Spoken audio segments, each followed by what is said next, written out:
কুমিল্লার হোমনা উপজেলায় সহকারী কমিশনার ভূমি এর সরকারি গাড়ির ধাক্কায় 2 বছর বয়সী শিশু ফাইজা আক্তারের করুণ মৃত্যু হয়েছে। আজ বুধবার সকাল 9:30টার দিকে উপজেলা পরিষদ চত্বরে টিউলিপ প্রশাসন ইনস্টিটিউটের সামনে এই মর্মান্তিক দুর্ঘটনা ঘটে।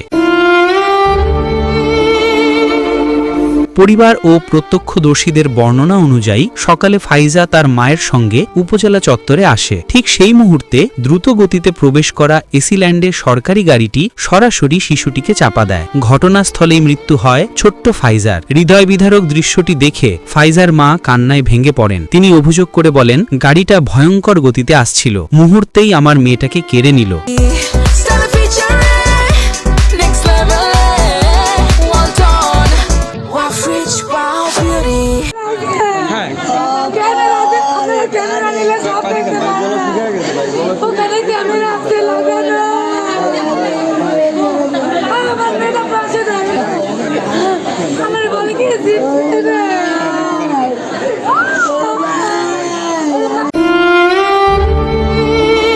দুর্ঘটনার পর চালক তাইবুর হোসেনের মোবাইল ফোন বন্ধ পাওয়া যায়। নিহত ফাইজার বাবা ফাইজুল হক স্থানীয়ভাবে একটি ওষুধ কোম্পানিতে চাকরি করেন। তাদের গ্রামের বাড়ি বরিশালের উজিরপুর উপজেলার পুটিয়া এলাকায়।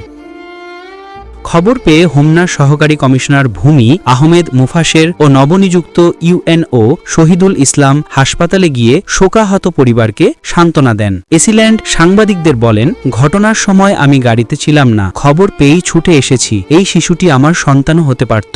আইনগত সর্বোচ্চ ব্যবস্থা নিশ্চিত করতে আমি পাশে আছি।